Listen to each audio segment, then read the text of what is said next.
कर्मयोग ज्यादा श्रेष्ठ है या भक्ति योग? आ, भक्ति योग और कर्म योग दोनों ही समानार्थी हैं। कौन व्यक्ति किस मार्ग से जा रहा अपने लक्ष्य पर, ये उसके ऊपर निर्भर करता है। बाकी श्रेष्ठ दोनों ही है। सबसे ज्यादा कलयुग में श्रेष्ठ तो कर्म योग है और भक्ति योग भी श्रेष्ठ है। कई संत महात्माएं जो भक्ति योग से जाते हैं, देखो भगवान के पास जाने के दोनों ही ऑप्शन गीता में बताए गए हैं कि सर्वधर्माण परित्यज्य, या तो फिर तू सबको छोड़ दे, मुझ ईश्वर को भज।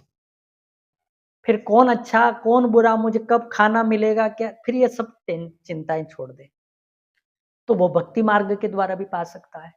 और यदि कोई भक्ति नहीं कर सकता तो वो अपने कर्म अच्छे करे। कर्म अच्छे कर्म करके भी आप भगवान की प्राप्ति कर सकते हो। ऐसा नहीं कि आप मंदिर जाओगे, वो पूजा पाठ करोगे, स्नान करोगे, पूजा पाठ करोगे, वही जरूरी नहीं।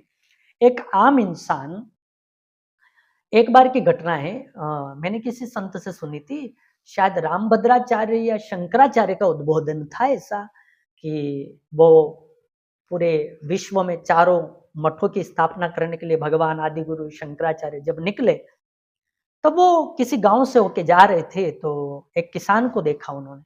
तो उन्होंने सोचा मैं सबको ज्ञान दे रहा हूँ, तो क्यों नहीं किसान को भी थोड़ा दे दूं और यहाँ से थोड़ा पानी भी पी लूं। तो उन्होंने किसान से पानी का आग्रह किया, किसान ने उनको पानी पिला दिया। तो उन्होंने कहा जल पिया तो थोड़ा उनको उपकार भी करना पड़ेगा। तो शंकर आदि गुरु शंकराचार्य ने जब उस किसान से पूछा कि ये आपको भगवान की भक्ति या कर्म मार्ग का थोड़ा ज्ञान देना चालू किया था, तो आपको भगवान के मंदिर जाते हो कि नहीं जाते हो, या भक्ति के लिए तुम क्या करते हो, परिवार के लिए क्या करते हो, इसे प्रश्न किए थे।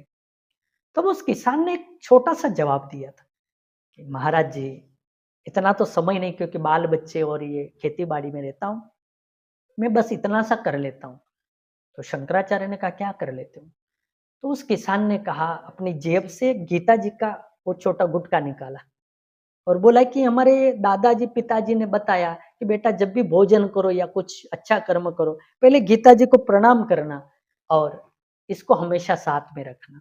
और इसको साथ में रखकर एक बात हमेशा याद रखना, जैसे अपने को पहले ऐसे होता था कि कोई चीज भूल जाते हो तो एक पत्थर रख देते जेब में, तो जब भी वो कुछ डालते तो पत्थर अटक जाता, तो याद हो वो मुझे वो। ऐसे हमारे पिताजी ने बोल रखा है कि जब भी कोई काम करे तो इस गीता जी को याद रखना। और इसका अर्थ ये है बेटा कि ये जब तक तेरे साथ, एक बात याद रखना है कि कभी किसी के साथ गलत मत करना। इससे ज्यादा मुझे कुछ याद नहीं, बस ये काम करना। शंकराचार्य ने कहा कि जो द्वैत का, अद्वैत का जो ज्ञान देने के लिए मैं पूरी दुनिया में जा रहा हूं, इस किसान ने तो उससे भी ज्यादा सब कुछ पा लिया है। क्योंकि गीता का, शास्त्रों का यही तो सार है कि किसी के साथ गलत मत करो, और ये आदमी मात्र उसी से कर रहा है, तो इससे बढ़कर इसकी भक्ति क्या है। तो देखो कर्म भी निभा लिया उसने और भक्ति भी कर ली। इसलिए जीवन में भक्ति भी श्रेष्ठ है और कर्म भी श्रेष्ठ है। और मेरा तो ये अर्थ है कि आपकी रक्षा धर्म करता है।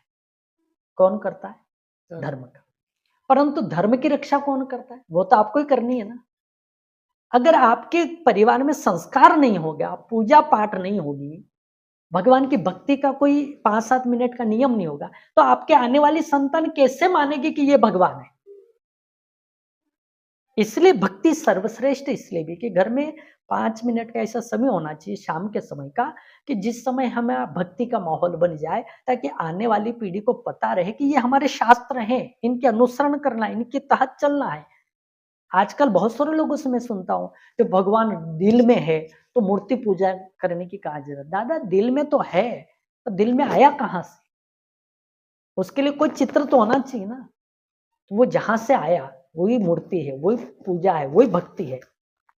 इसलिए आपको भक्ति मार्ग में भी रहना चाहिए और मुख्यतः अपना ध्यान कर्म पे देना चाहिए। और कर्म पे देने से ज्यादा फायदा यह है कि आप जिस देश में रहते हो, जिस भारत भूमि में रहते हो, अगर कर्म पर ध्यान दोगे तो फिर कोई आपके एक गाल पे मारेगा तो दूसरा गाल आप आगे नहीं करोगे, उसका मुंह तोड़ दोगे। परंतु हमें क्या सिखाया गया? कोई एक गाल पे मारे तो दूसरा आगे कर लो। इसलिए तो हम सब कटते जा रहे हैं।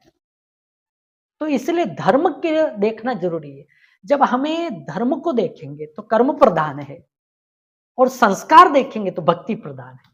तो इसलिए मैंने आपको स्टार्टिंग में ही बता दिया कि धर्म के लिए कर्म प्रधान है और भक्ति के लिए, संस्कार के लिए हमारी भक्ति प्रधान है।